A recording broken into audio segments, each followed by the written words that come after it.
All right, hey folks, out on the range, running and gunning with these cats. This is Don, Sam, and John. Everybody's an instructor here, so having a good time. When we're talking about reload, specifically, should you go over the top for your reload, inboard slingshot, or hit this shiny button on the side? So a lot of people vary, but it's worth having a conversation, and I think we're unanimous in saying that pick something, have a good reason, and shut up. It doesn't all come down to that. Is that fair enough? They're not going to get you killed on the street. So it's not like the, investigators show up to the scene and the chalk outline of your dead corpse is there, and they're grieving because you went over the top when you should have hit the slide lock. That's not what the fight comes down to. I mean, if you want to dork out on something, make it something more important, like fundamental, something really important. This isn't it. So beware the guy who's like, if you go over the top, you're going to die, or vice versa, right? Is that fair? Yeah, it's fair. All right, very good. So there are some good reasons to go over the top, and there's also some terrible reasons. Here's one terrible argument. Some folks will say, hey, you can't hit this little button here because in a fight, that's a fine motor skill. I'm talking about hitting the slide stop lever right here. It's a fine motor skill. This is an example of a terrible argument, right? Right. Yes. Yeah, it's absolute crap of like, oh, you mean this is a fine motor skill like this button or this one? I mean, it's obviously not. It's all just a network of complex motor skills, right? And I mean, if you can't hit that under stress, you can't run the rest of the gun in a fight either. So that's a terrible argument. What's a good example of a good argument, guys? Why would you go over the top and not the button? Don, it teaches over the top, don't you? I recommend over the top, especially for new defensive shooters, because slide forward or slide lock to the rear, that's going to load the gun, no matter what. So it's one technique that's going to work across both of the possible situations. No matter what, your gun's going up. Unless there's something broken. Sounds good. That's a good argument. Good argument. Anybody else have one? I'd say the same. Lefties, righties, lefties. Yeah, if you're a left-handed shooter, you're living in a right-handed world, and so a lot of guns don't have ambi controls, and what if you grab somebody else's?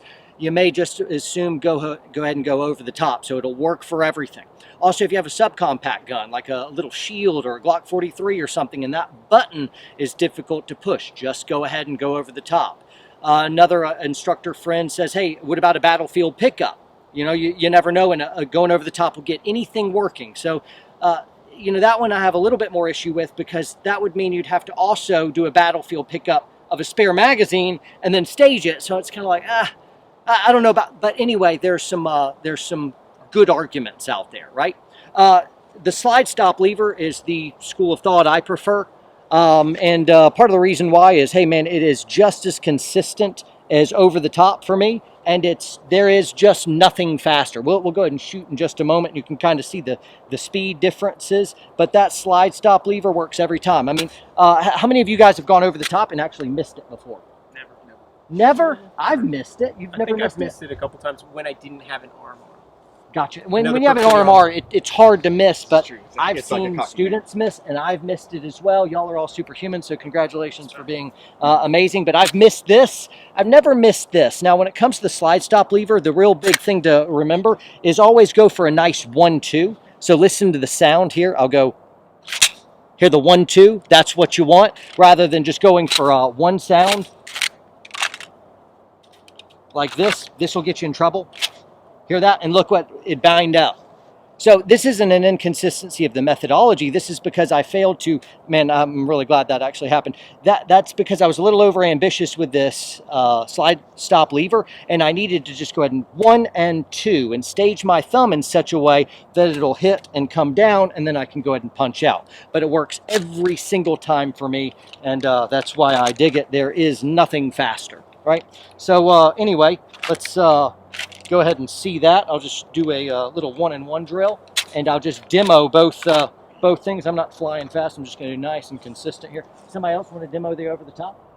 You got it. John, you want to go over the top or do you slide stop? Which one do you do? I usually do slide stop. Slide stop lever? But there's also, for the argument of the lefty, there is a method for lefties. Sure. To use a slide lock still. So if I came over here, let's go left side, right? If you stage that knuckle just a little higher than your slide release, you can get it in there. You just have to be a man about it. You got to be a man. Yeah. There's no little girl fingers going on. or the other 54 genders. or the other 54 genders that are out there. I don't have to monkey with my whole grip every time. All right, here we go.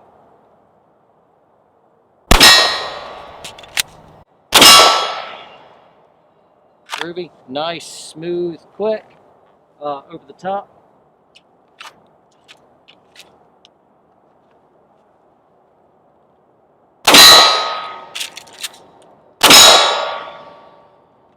Very good.